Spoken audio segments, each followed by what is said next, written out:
Golf. We're talking about golf today. Okay. It should be good. It should be good.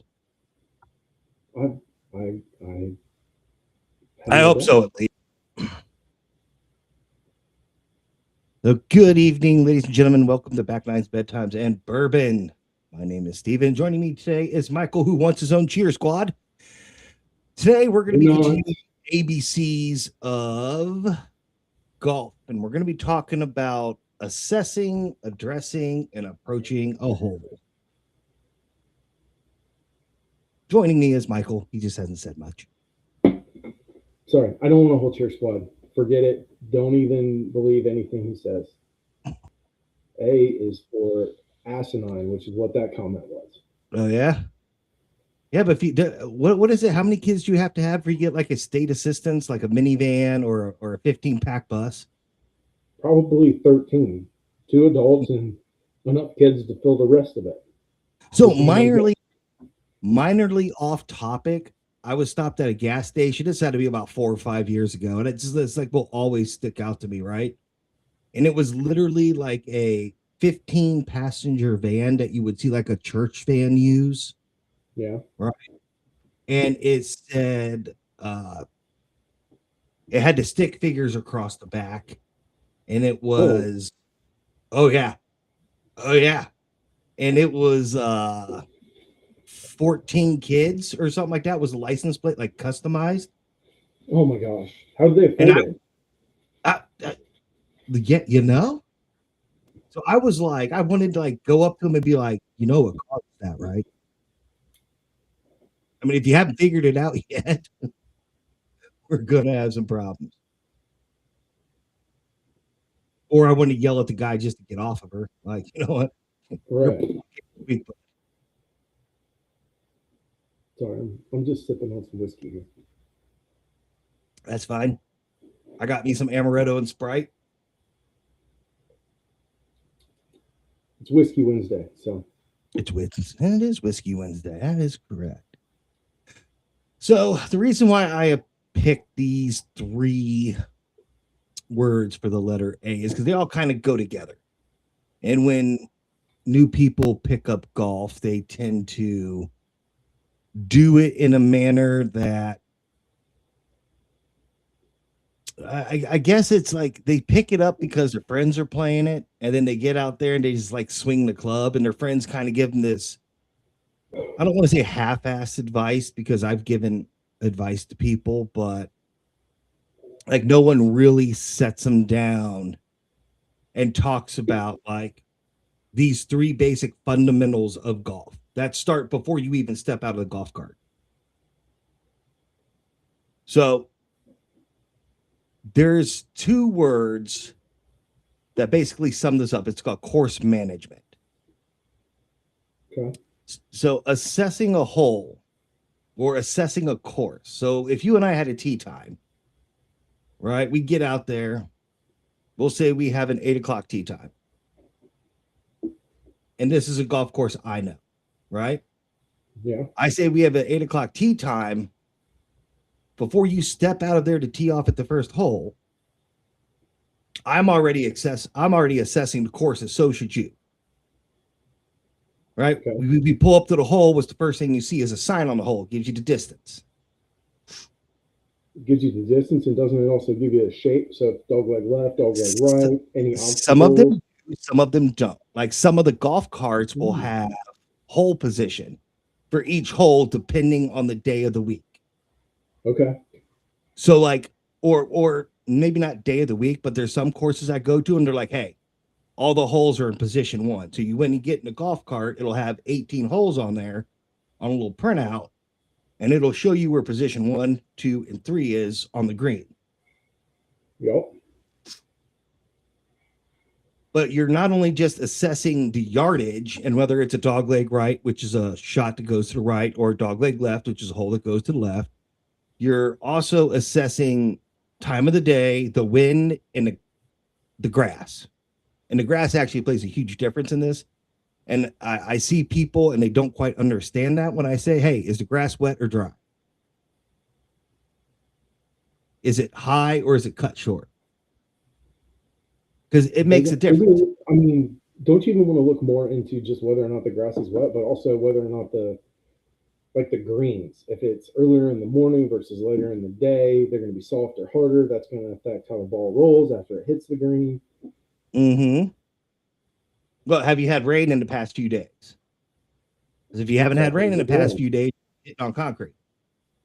So the ball is going to roll a little bit faster. And if the greens are dry, you chip a ball on, it's going to bounce. It's not going to hit and divot. It's going to bounce on the green. Yep. If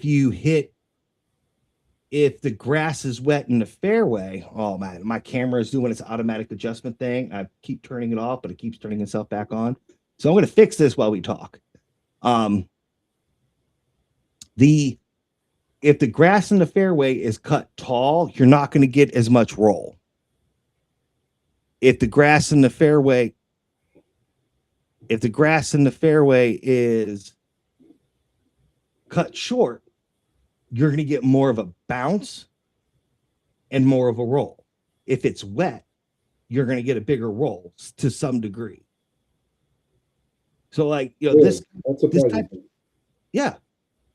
That's why, like, you see people really complain about the conditions of the fairways and the greens. Like, I will never keep score on a golf course that has a punched green. I try not to play golf course. What's a punched green for the so a punched green is basically they take an aerator and then they aerate the green. And then they throw sand on it and they sweep the sand around to fill in the holes. Makes sense. And then it's supposed to go in there with the leaf blower and blow the excess sand off. But if the ground is wet, and if the ground's wet, you're going to pick up sand on your ball and it's going to change the way your ball rolls. I personally don't get too pissed off when that stuff happens. I try not to play punch greens because some of the people I play with they are not thrilled at punched greens. But that's neither here nor there for me, at least in my opinion.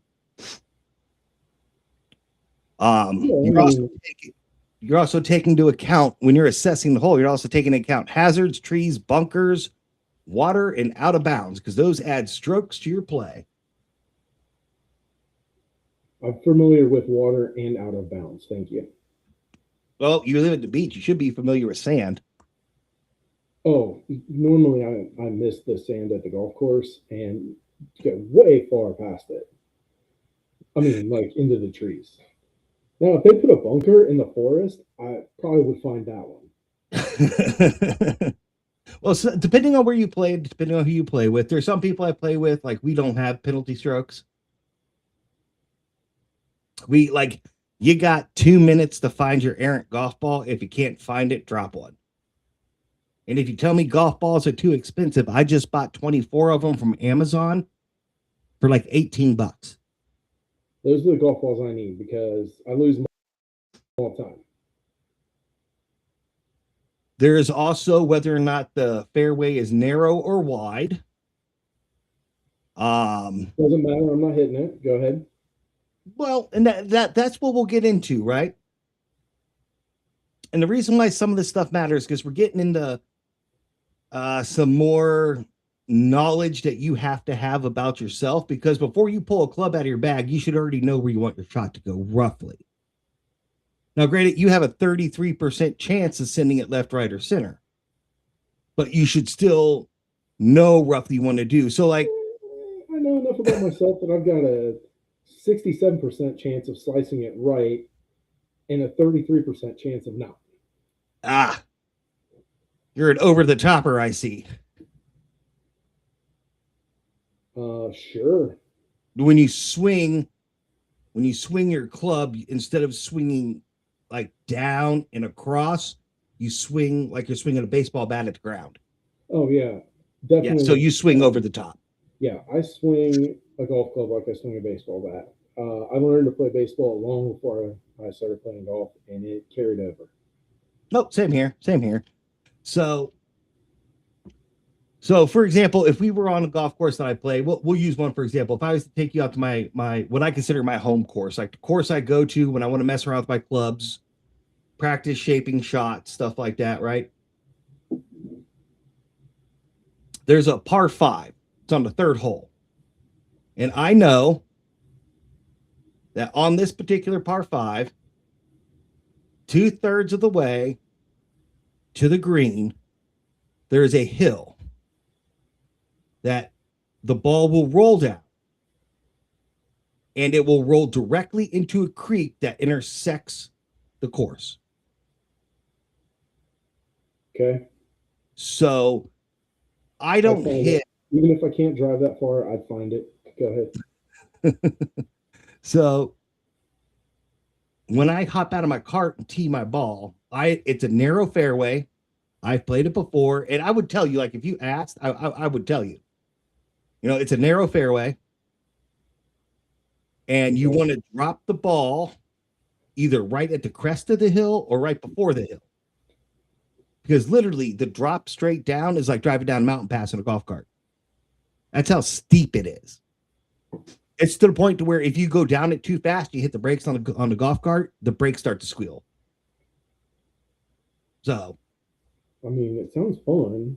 Not necessarily safe, but who wants that? I know, right?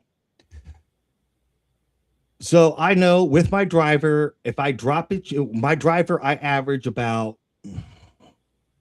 on a normal drive, about 215 average with a 250 carry. Like I can roll it 250 if it's right.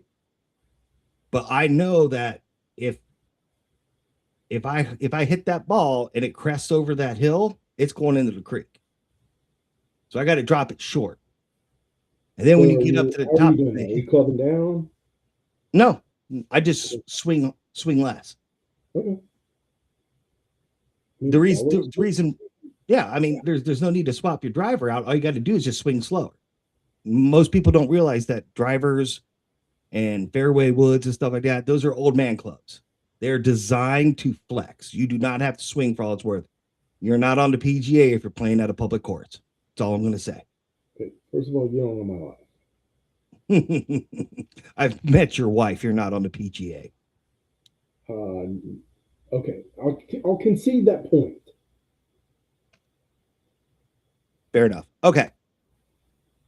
So if I drop it right where roughly where I want it, within 10 to 20 yards of where I want it, all that is hitting from an elevated position, clearing a creek. So, you know, that's we'll say a 150 to carry, you know, to push it out. So, you know, your 9-iron or your pitching wedge. And the other thing about assessing this hole is knowing where you tend to miss.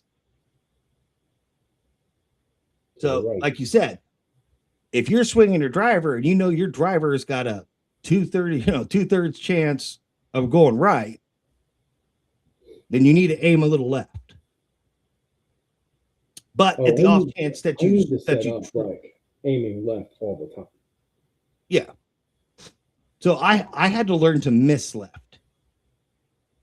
Okay. So when I swing my club, it's an ugly looking swing, but I could do a pretty decent job. So I also know with my short irons, so pitching wedge, gap wedge, pitching wedge, gap wedge, and just my regular oh my god. With my regular wedge, my 9-iron, my 8-iron, I hit straighter than my 7, my 6, my 5 by 4. Okay. So I know my clubs. If I swing anything above an 8-iron, it's going left. Just because I haven't worked on closing that swing and fixing my swing on those clubs yet. So I know how they go. So your club selection, everything you see for even swing the club comes into play. And after you get that, now you get into the stuff like addressing the ball. In the tee box, addressing the ball is really easy. It's putting your tee down. Some people like Some people like the ball a little bit more forward in their stance. Some people like their ball a little bit, center in their stance, which I can't figure that one out. It's just weird to me. Some people like it teed up high. Some people don't like it teed up high. I use the standard if a third of the golf ball is showing above my club, I'll take a swing at. Okay. I So, don't really think too much about it. I just tee it up and go for it. I'm more of a recreational golfer, really. oh, for sure. For sure. I think every amateur golfer is a recreational golfer. Like, unless you're getting sponsored, you're an amateur golfer. Sorry. Yeah. I mean, that is a fair way to judge. Yeah, I see what you did there. That was good. If you're not getting paid, you're not a professional. Just the facts. Just the facts, folks. So, addressing the ball comes ball position. When you're away from the tee box, it's the lie. For me, I know when I'm coming up to a ball that's in the fairway, in the rough, it doesn't matter where it is, right? There's a few things I'm looking at. Am I hitting above my feet or below my feet? Am I on a hill, right? Basically. Let's see. My lower irons, I hit, so my 9, my 8, and some of my wedges, I hit closer to my right foot than I do, or my trail foot than I do my lead foot. I don't know. It just feels more natural to me. I make better contact with the ball, whatever. The higher up I go in irons, the closest to my front foot I play it. Some people don't even think about it. They can just go up there and swing it. And that's cool. I can't do that. No, I mean, like they'll go up, swing it, and hit it well every time. Every time. I don't think about it because I've never really tried to learn how to do it right. I've just assumed that I'll figure it out as I go, and that never seems to work. I mean, a lot of people don't. I give a little hint to people sometimes that I play with, like my nephew, for example. He was out there just trying to murder his 56 degree, right? His pitching wedge.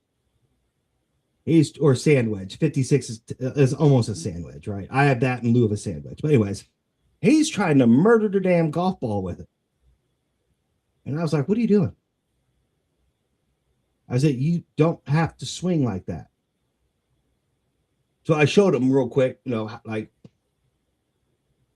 have you ever ridden the pirate ship at the amusement parks? You know what I'm talking about? Where you sit in it and like people are facing you and it has the tires. Yeah, it swings back and forth. Yeah. That's how you're supposed to swing your golf club. Yeah, I don't. Yeah. Back slowly and then swing through it on the downswing. Done. I don't. It's because of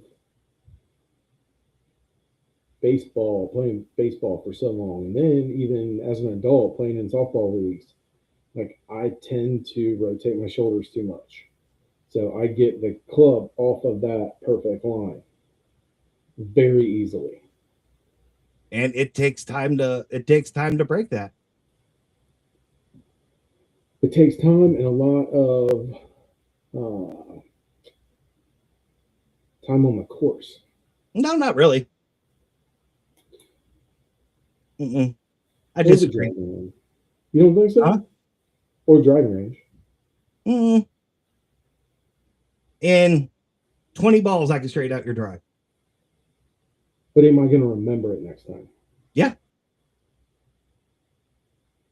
I mean, so full disclosure, everyone, we did go to Top Golf and he did help me, and I was hitting him pretty straight, actually. So there may be some truth to what he's saying. Yeah, I mean, I had a friend of mine. I had him stand with his feet together and swing his driver.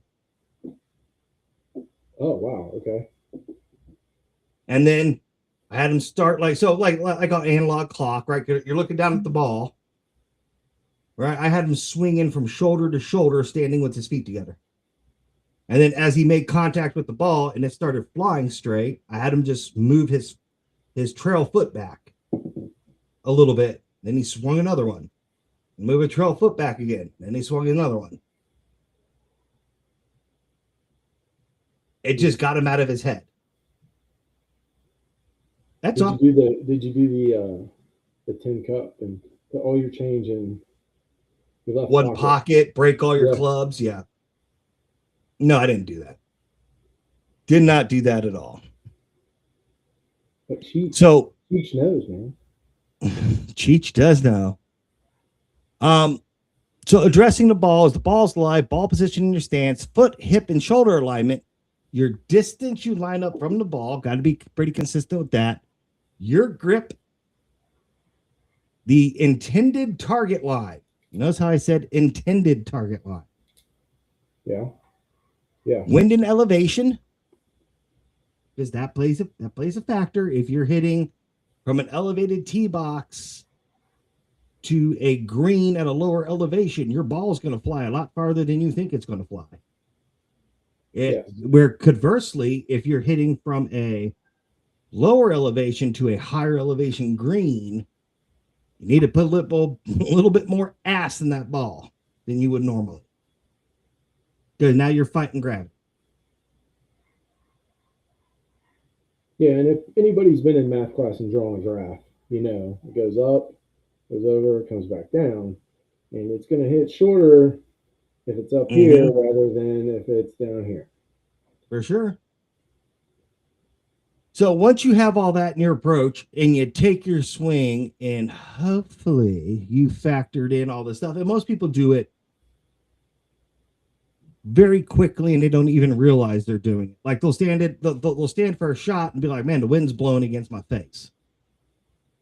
Right? Your body will naturally compensate for that. If you're hitting below your feet, you want to hunch over more, but you're not supposed to. What you're supposed to do is just get a longer shafted club. So if I'm hitting below my feet, I'm standing above the ball, and I have more than, we'll say, 75 yards to the green, I'll go from a pitching wedge to 9-iron. It's an extra inch or so longer, but I won't be all hunched over, look like a hunchback in Notre Dame trying to swing my clubs with chicken wings. And then you're just going to swing 75% instead of 100% on the pitching wedge. Yep. And then if I'm hitting below my feet, generally I hit to the right, because the way your club head comes down and the way it hits the ground and the ball bounces, the ball will try to bounce to the right.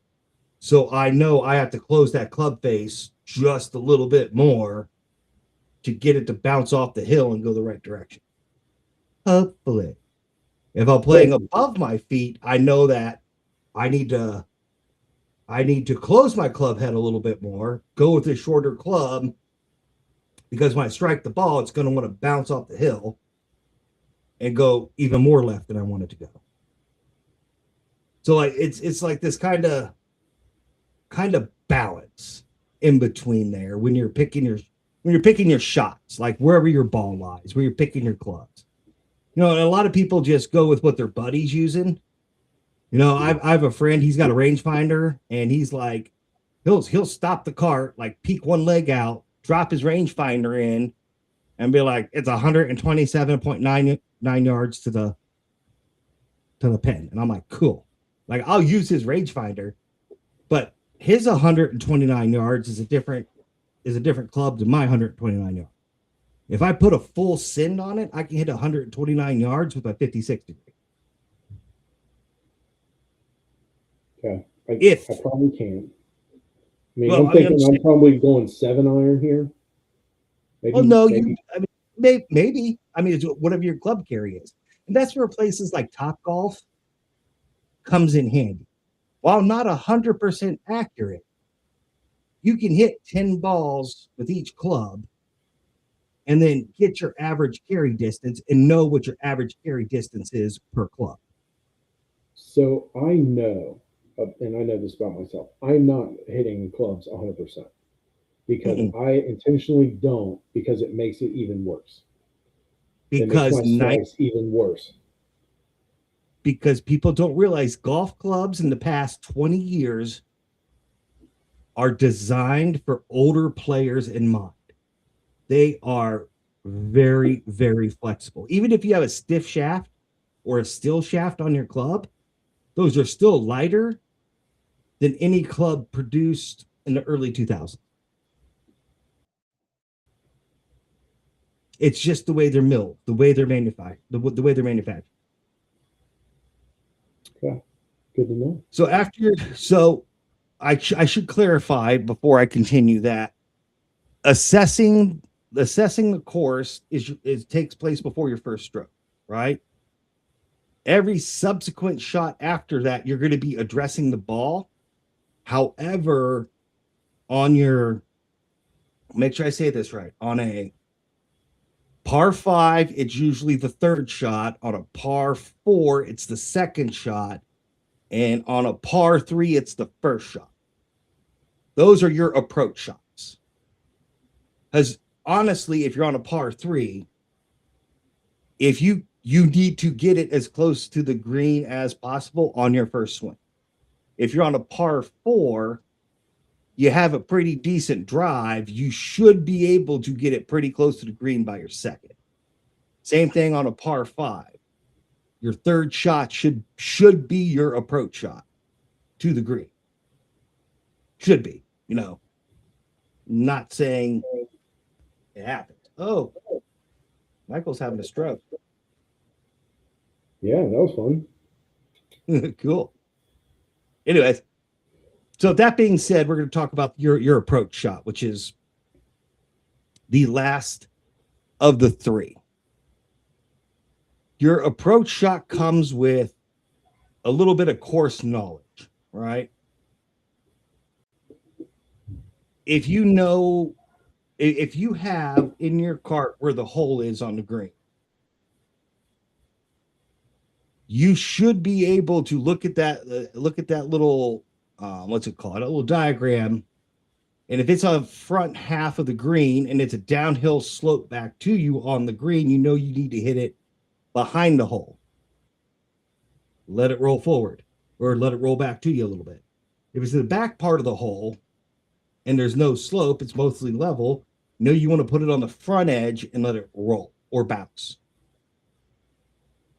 So what you're doing in your approach shot is you're looking from your shot to the hole and being like, okay, what's the ideal landing zone for this ball? What's my safest miss? And your safest miss is if you accidentally don't true the ball, don't hit it square. Your clubs have got some forgiveness, but not too terrible much. Where can I hit this that I could still chip it up onto the green or Texas wedge it from the fringe, which I love being Texas wedge. There's some golf courses that are so terrible. That's all I do is Texas wedge. Texas wedge. Yeah. What's a Texas wedge? So a Texas wedge is you're sitting on the fringe of the green, okay, which, the green's the nice, pretty part. The fringe is the grass around it. And then the fairway is around the fringe. Okay. Gotcha. A Texas wedge is if you're sitting within 3 feet of the green, either on the fringe or 3 feet from the fringe. You just take your putter and you give it some ass. Okay. That's all you I've do. putted from the fringe before. Never heard it called a Texas wedge. It's what I've known to be called, and it's just like, oh, huh. All right, Texas wedge. Nothing against the fine folks in Texas who golf. Yeah, no, for sure. So you're looking at ideal landing area, your safest miss, trouble area surrounding the target. Trouble areas being, does it slant? Does it roll? Is there a sand trap around it? Is there a water hazard around it? Is there a tree line behind it? Which most of the times, yes, there's a tree line behind it. That's a good place to find golf balls. You're also looking for, are you going to lay it up or are you going to try to pin it? Are you going to try to pin high? I know I'm a two putter. Most times on a green, I'm a two putter. Putting is one of my games I have to absolutely work on, but most putt courses frown on you when you bring your own putter to putt. And I don't know why. Why is that? I don't know. It's like, when I go to Topgolf, you can bring your own clubs. Like, that's okay. And there's so many people I know that play golf, like, you can bring your own clubs to Topgolf. I was like, yeah. Why wouldn't you be able to? It's a really less driving range, as a matter of fact. I mean, it saves wear and tear on their clubs. Right. So why wouldn't they want you to bring your own club? I watched the guy with his own clubs knock the head off of his club because he hit the ball, because he hit the ground hard. And I guarantee you, everyone was like, well, that wasn't one of ours. Oh, for sure. After you consider how you're going to play it, are you going to lay it up or whatever? The distance you want following the shot. So I know I'm a two putter. So if I can get it up onto the green within 5 feet, 6 feet, I can get it in one putt. Anything 6 foot to 12 foot, I two putt it in. I don't know why. I'm in my head. Whenever I do it, like I am in my head, like trying to figure it out, like like most people, like I had to be taught to, while I'm putting, to shift my weight to my lead foot. Because I found when I was putting, I was clipping the ground a little bit. So my club would bounce up and hit the ball, and it would cause the ball to bounce. When you bounce a ball, it loses speed. So my instructor had me put a golf ball down and put my right foot on the golf ball to lean myself left to shift my weight left. And ever since I've started doing that, my shots have so much more power to them. I don't short them, right? The worst thing you want to do is short your club when you swing it. Sorry about that, folks. Whew. And you have to decide which of your club has the most forgiveness on your approach shot. Which, again, that's your own personal club knowledge. That's just you swinging your club.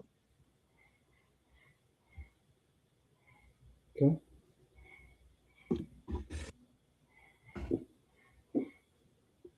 I don't really have a good club, though. You sure? I mean, it used to be like 5, 6, 7 iron. Like the higher irons I used to be better at. But I haven't played like actual golf in a long time. Well, I mean, drive on down. We'll play around. Well, yeah, we should. Call in dead from work. I could. We definitely need to play around. That's for sure. Yeah. I don't know if calling dead to work is my best strategy, especially since this is on the internet. But maybe I'll just schedule a day. No, call in dead. Then leave your phone at home so Angela can't get a hold of it. I'm dead today. I'll be back tomorrow. I have COVID. Right. Oh, wait, that excuse doesn't work anymore. No, nobody's afraid of it anymore. People having COVID parties like it's chickenpox parties. Right. So, when you assess, address, and approach your ball, you're doing like 3 basic fundamentals, right? There's other stuff that could be, I could have done, like I could have said A was for amateur golfers or A was for amateur tips or whatever it is, because there's a whole lot to just fall into this category. that people. So my B episode is gonna be about brand whores. Okay, I hate About what? brand whores, Brand. Okay. and the reason why I hate them is because there's a lot of people that shit on clubs. If it's not this certain brand of club, you're not a real golfer. Well, fun fact: if you're not into PGA or you're not winning hundreds of thousands of dollars in a tournament, guess what? You're not a real golfer. Period. The end. That's pretty fair classification. Yeah, if you are paying for your rounds and nobody else is picking up the tab, no business or entity is picking up your tab, guess what? You're an amateur golfer. Get over it. I don't care how many days you spend on the driving range or how many days you spend on a course. But I'm in golf league. Whoop-de-doo. So am I. Are you in golf league? Yeah, 2 of them. Hey, awesome. And you know what? My handicap fluctuates. Because why? Because I'm an amateur golfer. I'm not paid enough to look at my wife and be like, hey, babe, I'm going to go spend $65 on a round of golf 5 days this week or even 3 days this week. She's not going to like that. No, she's not. Because even at $60, that's $180 a week. So let's go ahead and round up because you're going to tip the cart girls. We're going to say $200 a week. Right? That's $800 a month in golf. That's like some people's house payments.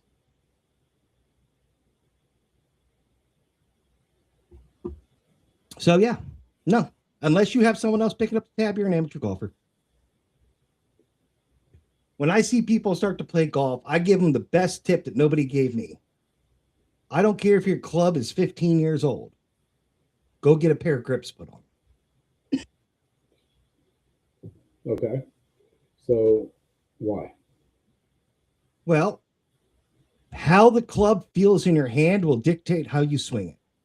I have the smallest sized, oversized grip on my club. Okay. Because when I grip my club, the smaller grips, like the jumbo grips from like Golf Pride, stuff like that, my knuckles, or not my knuckles, my fingernails would touch the meat of my hand if I was holding the club right. Okay. And it was uncomfortable. Like I couldn't really get a good, I don't want to say a good grip because you're not supposed to squeeze the life out of your club, but I couldn't get a decent grip on it. So the club was spinning in my hand, which was causing me to slice them or hook them. Get a set of good clubs. And most of the time, any golf shop you go to, avoid box stores when getting clubs regripped or whatever. Find your little mom and pop golf shop because they're going to charge you significantly less because you're not paying for a name brand. You're not paying for Golf Galaxy to put your grips on. I go to a place called Kelly's Golf, and it's owned by a guy named Kelly who's there. And you know it's a mom and pop shop because guess what? It's only open between, I want to say it's like 10:30 and 3 Monday through Friday, and then Saturdays from 7 to 12, and that's it. And the rest of the time they're out golfing. Whatever he's doing, it's his damn story. Do what he wants. So I got all my clubs regripped with these clubs. I did have to pay a little bit extra to have the grips sent in because he didn't carry these like on hand because not a lot of people get them. And I ended up spending like $18 a club to get them regripped. That's to include buying the new grip and someone putting it on. Not that bad of a deal, at least not in my opinion. Yeah, grips make a difference. Because if the club is rotating in your hands when you hit the ball, doesn't matter what you do, no matter how good your setup is or your swing or any of that stuff, you're going to shoot the ball where you don't want it. And most of the time, these clubs that are 10, 15 years old, they play just as well as the newer clubs. You may have to reshaft them at some point, but the heads, unless the heads are cracked, keep playing them. The best driver out there is, I forget the name of it, but it's made by Nike. And it's a big yellow driver, and it looks like they just cut the front end off a school bus and shoved it on there. That's how big it is. It is a massive headed driver. And that is by far, that was, oh God, when was that? That came out in the early 2000s, I think. It is the most sought after golf club driver to this day, still. I think my golf clubs are about 25 years old. So Hold on a second. I'm going to find it. I'll go find it because I am curious. Sorry, Bob Seeger. You got to go over here for a second.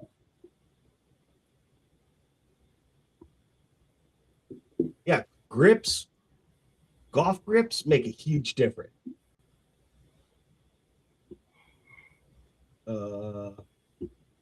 Best Nike driver of all time. Here it is. Yep, there it is. The Nike SQ Sumo. SQ Sumo. Mm-hmm. All right. When was it made? Yeah, it literally just looks like they chopped the front end off a bus and just shoved it on.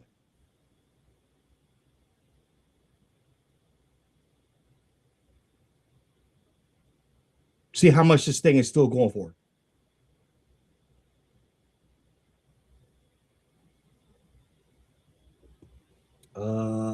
I said SQ Sumo.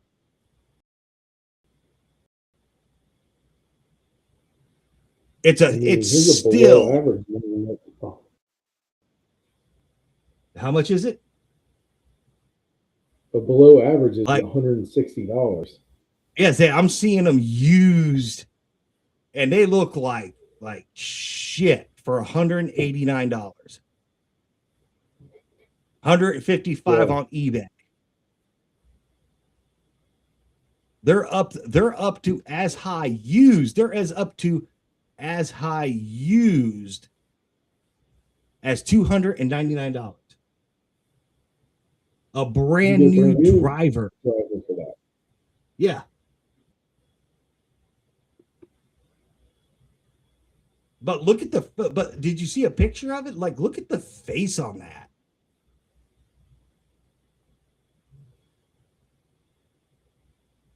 Like, it is big.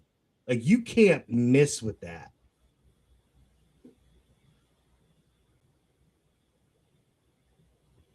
But anyways. Yeah, and the ones I'm seeing that are like, this one's $279. And it's got like the original grip that just looks jacked. So you know you're putting money into getting it re-gripped as soon as you buy the thing. Oh yeah, 100%. So grips make a difference. Heads change, but they don't change that much. And most times, like I can get my clubs reshafted, like get a different shaft put on there, one that's actually fitted to me, for about, I don't know, depending on the brand that you get, anywhere between $15 to $30 a club. And then at that point, you have brand new clubs. You have brand new grips. You have a brand new shaft. The head's going to be the same unless you crack it or break it. And you basically have a new set of clubs. Sure, is the driver head or the iron head's going to have scratches and shit on it?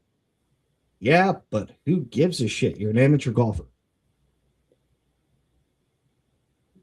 I had somebody come up to me. I was walking around the used section of Golf Galaxy, like mesmerized at these prices because they're ridiculous for used clubs. And they're not even full set clubs, which really kill me. So I'm looking at these clubs because I'm trying to ask, I wanted to get clubs fitted for me. Okay. because I'm part of the Veterans Golf Association, stuff like that. I play a lot of charity golf. I play on a couple golf leagues just for funsies, right? Sometimes we'll play for cashola, but mostly it's for funsies and charity. And, I'm talking to these people to get how much does it cost to get a fitting? Well, we only do fittings on these brand clubs, and you have to buy a full set, and then we'll fit them to you for an additional fee. So you get the full set plus the additional fee. So you're spending $600, $700 on a full set of clubs. And now you got an additional $300, $400 fitting fee. And then you don't get to walk out with your clubs. Right. Because now they've got to be Yeah. adjusted. And these people that are fitting you these clubs, they're not, what do I want to say? They're not, in my opinion, they're not the subject matter experts in it. It's like, they're just like, hey, Timmy, why don't you go run the club fitting today? Because they're in little blue carts, and they grab you a shaft with a grip on it, and then they lock the head on and give it to you. Hey, do you like the way that feels? We can try a different shaft. Hey, you like the way that feels? I mean, Okay. Yeah. Golf Galaxy is just Dick's employees. Pretty much. Now, I will say, I went with PXG clubs for two reasons. The first one is they give the best military discount out. Period. The end. And second, they have a pretty phenomenal warranty on their clubs. So when Liz set me up, I had to take my old clubs in. Right? The guy, now these guys only guys and gals, right? Number one, you can't just walk into PXG and buy clubs off the rack. You cannot. They're all custom? They're all custom. Okay. So I ended up paying out the door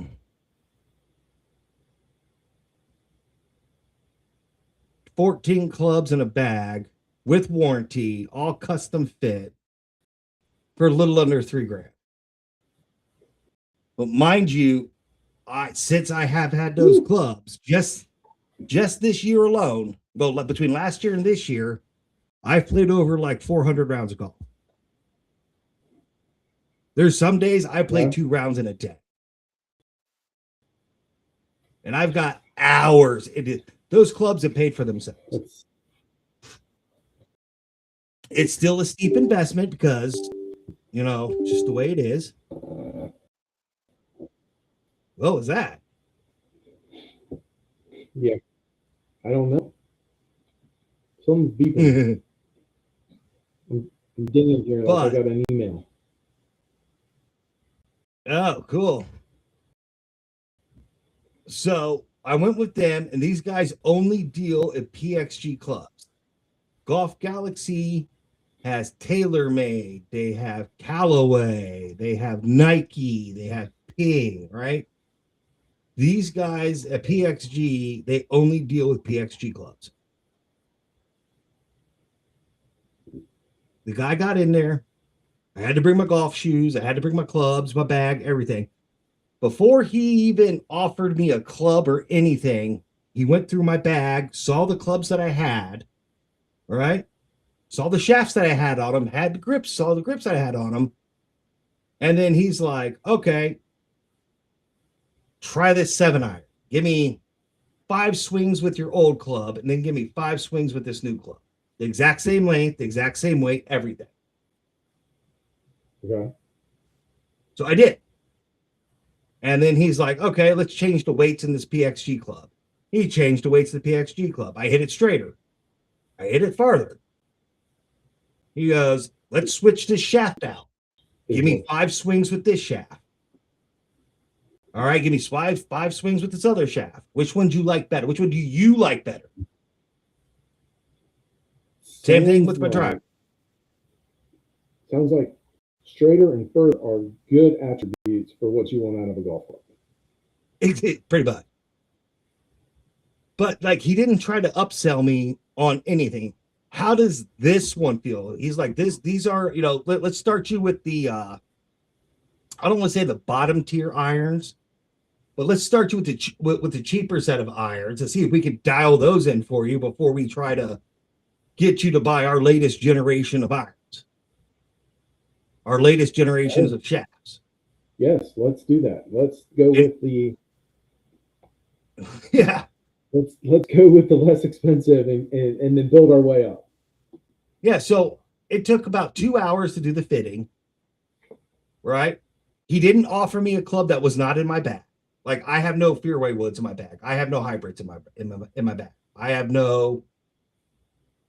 a driver and a mini driver. I don't have a 5 or a 3, right? I don't have any of those clubs in my bag. I don't have a 4 hybrid, none of that. He didn't try to sell them to me. No 5 and no 3 wood? Nope. Interesting. I can't swing them, so I don't put them in my bag. And you just don't want to learn, or No, I'm you're good with the, do you have a 1 iron? I have a driving iron to get underneath the wind, and I have which by the way, driving irons are hard to swing. I don't care who you are, those are hard to swing. And I have a 4 iron and a 5 iron instead of a 4 hybrid and a 5 hybrid. Okay. Most club sets come only up into a 6 iron. The rest of them are hybrids. See, when I got my clubs, it was so long ago. I got a 1, a 3, a 5 wood. And then I think I got 4, 5, 6, 7, 8, 9 pitching wedge. So 7 irons. Hybrids or irons? Irons, period. Yeah. So now most club sets come with a driver, a 1, a 3, and a 5, or a 1 and a 3, and then a 4 hybrid and a 5 hybrid. Not irons. Okay. And then it has a 6, 7, 8, 9 pitching wedge and putter. Okay. I mean, it doesn't matter at this point. In so long since I played on an actual golf course, I got to relearn to swing all the clubs anyway. So, I mean, like I said, like Adeline, we make our kids do a mandatory extracurricular activity while they're in school. Sans Abigail, because Abby's doing college and high school at the same time. Okay, but so we don't make her get extracurricular.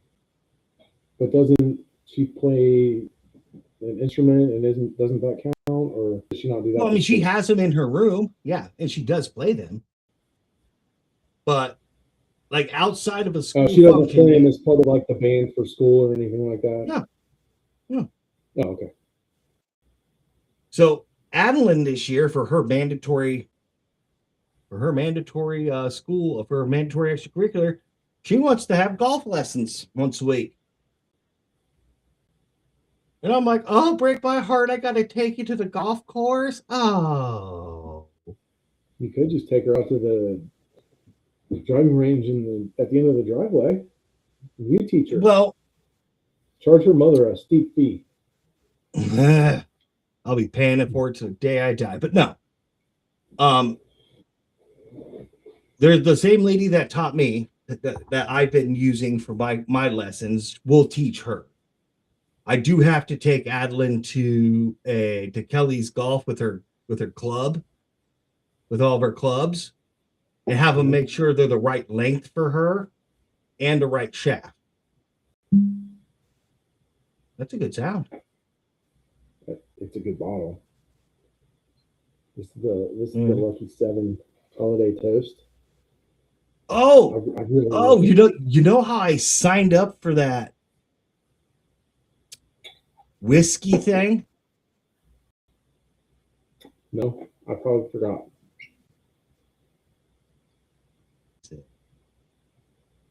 But I'm really excited because this bottle's almost gone and KBF is in like 2 weeks and I get to go get another one. I'm making my wish list of bottles. Are you? Right now. Nice. So The Greensboro, North Carolina ABC Alcohol Beverage Control Lottery. Congratulations, Stephen. What'd you You win? got a place in line. You got a place in line to purchase a rare or hard to get bottle of bourbon. Your place in line is your place in line is 584.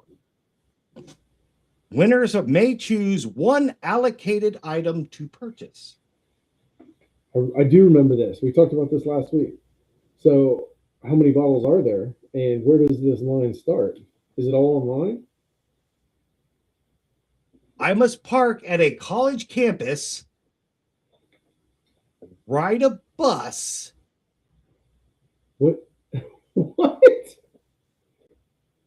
Does it matter which college campus? No, it says which college campus. I'm just going to throw it out there. Oh.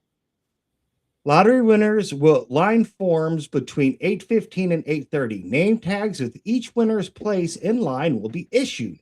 All winners must ride the provided 40-passenger bus to the Greensboro ABC store and then back to the parking lot.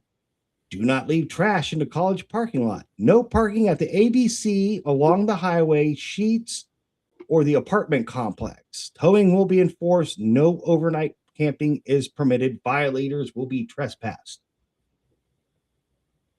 Well, I mean, overnight camping shouldn't matter if you have a specific spot in line.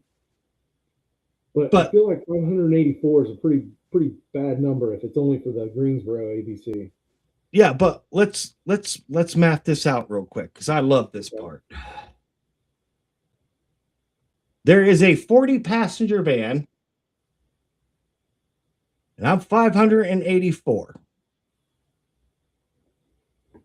That is that's 15 trips before I get on the bus. Yeah. Now, I feel like... hold on.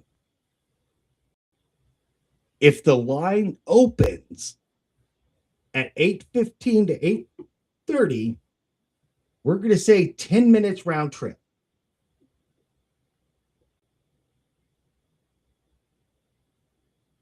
So per 10-minute, I'm at least an hour and a half waiting on a bus. That means I would have to be there we would have to start boarding the buses at like 6 o'clock in the morning. Wow. I don't understand. And you absolutely cannot just drive yourself? Not to the ABC liquor store. That's stupid. Why do they have to micromanage this process? You should have a week to come in and get your shit. So that's how they do it in Ohio. So going back to last week. So Ohio does the lottery. They announce the winners. You got it's either 2 weeks or 30 days. Your bottle's available at this store. If you don't get it, it goes back and goes to the next person. Yep. I mean, but we'll see. Yeah, we'll see what you're doing that day.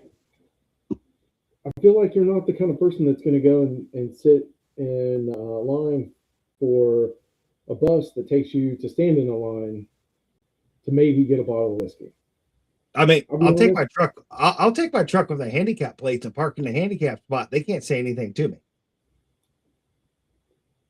Just email them back and say, I'm handicapped. I've got a handicap sticker, and I'm too handicapped to get onto a 40-passenger bus. Can I just go to the Greensboro ABC?